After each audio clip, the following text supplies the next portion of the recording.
morning, ladies and gentlemen.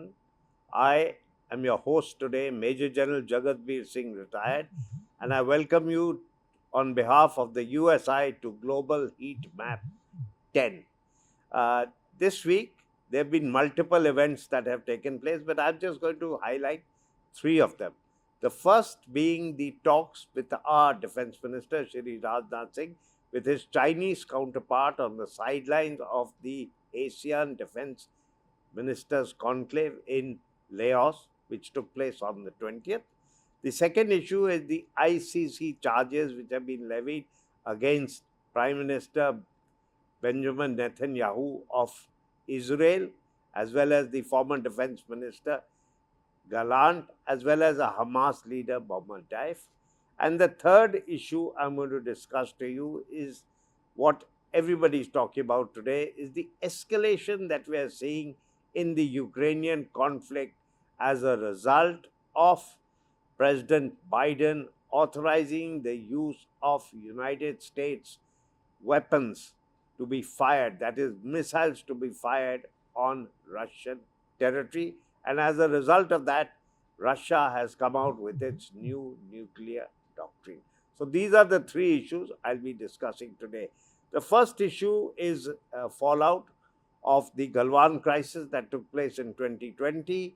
Everybody is well aware of that. After that, last month, there was a statement made by our Foreign Secretary regarding the breakthrough in the talks between India and China regarding the patrolling agreement, which all of you are well aware of. Certain amount of disengagement has taken place in the area of Depsang and Demchok, the last two friction points that remained to be resolved, and this was a major step forward. After that, during the G20 summit in Brazil, after that, during the BRICS summit in Kazan, Prime Minister Modi met with President Xi of China, and that was the first meeting between them after this agreement. And they also spoke of the steps that had been taken by India and China to resolve the patrolling dispute. And now, of course, you have the Defense Minister, Shri Rajnath Singh, meeting his Chinese counterpart, the Vice Admiral Don Jun, in Laos on the 20th. And he said that the two largest nations must have amicable relations between them. And these amicable relations will have positive implications for global peace and prosperity. Yesterday, while speaking at the India International Center, the CDS General Anil Chauhan clearly talked about the differing understanding and perceptions of the maps between India and China. And his statement is that we cannot really say which is correct and which is wrong. Now, does this hint at some sort of a reconciliation between both the nations to start resolving these issues? As you're well aware, there are, you can say, almost 6 lines which are there. The Johnson line, which was the first surveyed line, which is recognized as India as the map, that was in 1865, followed by the McCartney-MacDonald line, and this was followed by the various lines that took place. That is the Chinese perception of what they say is the 1959 line, and based on the then thereafter the 1960 border negotiation, they talked of some line, and then of course you had the area where the Chinese advanced to in 1962 and where they subsequently retreated after 1962. So this is the progress as far as that is concerned, but it's important to look into what the Defense Minister had to say yesterday regarding amicable relations between the two. And India and China, as you are well aware, have a huge amount of trade existing between the two of them, and of course this trade is totally in favor of China at the moment. Both countries, while having this problem of security concerns, have been part of various multilateral forums where they are having close relations, and one of the most important of that are the BRICS and the SCO. So this is what I wanted to say on that. The second issue is the charges against in the ICC against the Prime Minister of Israel, Benjamin Netanyahu. And after that, I've seen a recording of Benjamin Netanyahu where he goes on to say, that he talks of anti-Semitism, he talks of Alfred Dreyfus and how the French falsely implicated him in the earliest part of the late 18th century and what happened. And he says that they are innocent of all charges. He was innocent of all charges and finally he was exonerated. Now they feel that that Israel has been deliberately targeting civilians, whereas Netanyahu has gone on record and said, we have done everything in our power. And what he means by in his power is that sending text messages and announcements to vacate areas where they are likely to carry out bombing, basically to get out of Gaza fully. But everybody is well aware that the casualties in Gaza have now crossed 43,000, which is a large amount of casualties, and no nation can take that lying down, such a large amount of casualties. But the Palestinians have suffered. There have been outcries across the world regarding human rights violations. But as per Prime Minister Netanyahu, there is no war more just than this war. And as always, he goes back to, Israel's stand has always been of the victim, and he paints the picture of tracing back how the Jews suffered during the Holocaust. And he's said that the judges are biased and anti-Semitic in their views. And he also says that how can you issue a notice to a corpse, meaning Muhammad Daif, who's already dead, has been issued a notice against that. So this is where we stand today. Now, as a follow-up of this, a senator of the Republican Party, Lindsey Graham, has met the future president of United States, Donald Trump, and told him that, this sort of thing is not acceptable. But basically, it's going to be very difficult for the ICC to charge anybody, to charge any Israeli, I'll say, in this, as long as Israel has the backing of the US. And that means a permanent member of the Security Council can back you to the hilt and you can get away with anything.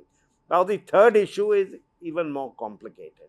The third issue is that President Biden has, though everyone knows he's on his way out, today there are less than 60 days or just about 60 days for him to go, has authorized the use of missiles, that is American missiles on Russian soil.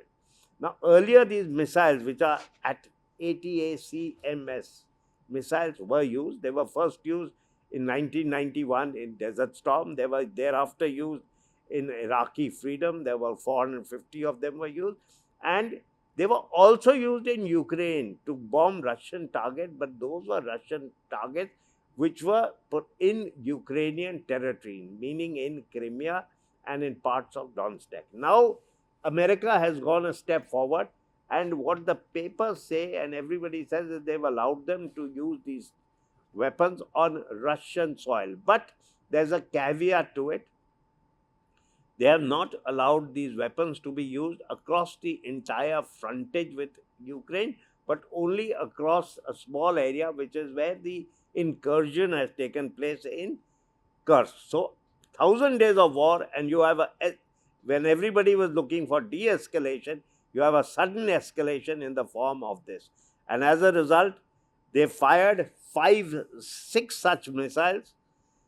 These missiles have different ranges, the maximum being up to 300 kilometers. They fired 6 such missiles into Russia. Russia claims the anti-missile defense system, the S-400, which India is also getting, were able to destroy 5 of them, and the 6th one was shot in the air, and fragments of that, they say, landed at an ammunition dump. Now, that ammunition dump, it landed with at Karachev as part of the Bayransk Oblast, whereas the Western media claims that a large-scale damage was done to an ammunition depot of 1046 logistics supply center, but the Russians say there was a fire and not much damage. But viewed in the overall context, this is a major escalation. And the Russians have responded by saying an attack using Western supplied missiles inside Russia, vis-a-vis the Neptune cruise missiles and drones, which were used deep inside Russia, but those were manufactured and made in Ukraine, amounts to a bigger escalation. The US has closed its embassy. There were reports the UK and France had also closed their embassy, but in Kiev, but they've closed back that, they've denied that. That has been taken off their website.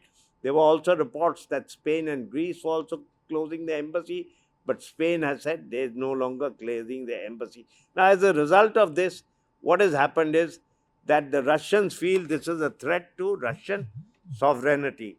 And though they've been working on it for a while, the new nuclear doctrine, they now announced the new nuclear doctrine.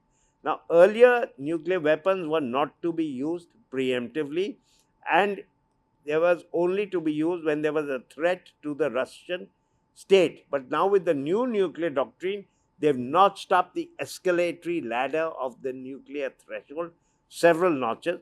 And what is significant is they've said that a response to an attack by a non-nuclear state, if backed by a nuclear state, can be considered as an attack by a nuclear state. So, this is a major change in their doctrine.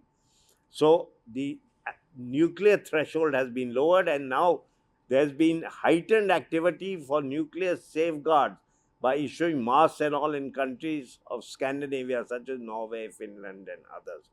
So, they say that Russia has also said that this new nuclear doctrine also involves large-scale attacks by drones and aircraft, and also they talk of an attack on Belarus as being considered as a response by Russia. And they've said that if Russian nuclear weapons are located in Belarus, and Russia says we have every right to locate them there, as the US nuclear weapons are located in different parts. Now, for Russia, as I said, it's considered this as a threat to Russian sovereignty, and any member of the coalition will be considered as to having provided assistance. Now, Peskov, who is the media advisor in Russia, said it's a very important text requiring deep analysis. Now, so far, the progress of operation was slow and grinding. The public opinion in Ukraine was also for ceasefire. President Trump, in his speeches and all, had talked about bringing an end to this war as one of his election promises. But the opinion now is, has President Joe Biden set a trap for Trump by giving authorization to Ukraine to use US supplied and Western supplied, because it's also UK weapons have also been used, and French weapons are also likely to be used. So that's something which needs to be seen. Will President Trump, when he takes power, abide by this executive order and continue the forever wars, or will he rescind this order? You have still 60 days to go. He's so far talking of rescinding this order, but in these 60 days, things can go terribly wrong. And another aspect is that how much of the US technicians, US, help is there for launching these missile weapons, for launching these long-range weapons. What is the involvement of the US and what happens thereafter? The next thing what is entered in this is that in the area where these weapons are being fired, there are North Korean troops who've come there. North Korean troops have come there based on a treaty between North Korea and Russia, in which if Russia was attacked, North Korea will assist them and vice versa. And Russia felt attacked the minute the Ukrainians went into Kursk. So far the response by Russia has been to launch, and what the Ukrainians are calling is a ICBM, but what the Russians say is a IRBM, the RF-26. And this was launched after the change in nuclear threshold. It was launched on a counter value target on Dnipro, and the US was informed in advance regarding this firing because they wanted to reduce the risk of nuclear escalation, and they said it was carrying a conventional warhead. Now, apart from this, what is important is what Medvedev, who is considered to be the second most powerful man in Russia, he was earlier the president at one stage, had said it is not important who made the decision. This is regarding the US authorizing weapons, especially since there were attempts made to attack us by drones, considering the earlier thing. So they, in a way, Russia was expecting this, and however many they may use weapons they have, but it will have no effect militarily. Basically, talking about the superior air defense systems they have. But what he said was US administration is creating escalation, which Trump will have to deal with. So basically, he's also pointing out to a fact which everybody is saying, that the US President Joe Biden is making things difficult for President Trump when he comes in. And what he said, which is important, is use of alliance missiles can be qualified by an attack as an attack on Russia, and informally part of a coalition using NATO is seen as an attack by a coalition on the whole, using these weapons by any member. That means any member, irrespective of US or UK, any member of NATO is now party to this act of firing these weapons on that. So basically, he's also threatening countries like Poland, which wanted to take greater action against Russia, for Ukraine to take greater action against Russia. So, and they've said that they have a right to launch retaliating strikes on Kyiv, but he never categorically mentioned whether it will be nuclear weapons. And basically, he's signaling that this is a step towards World War III. So this is something that is very, very important. So I thought I'll bring it all to your notice. Thank you very much, and Jai Hind.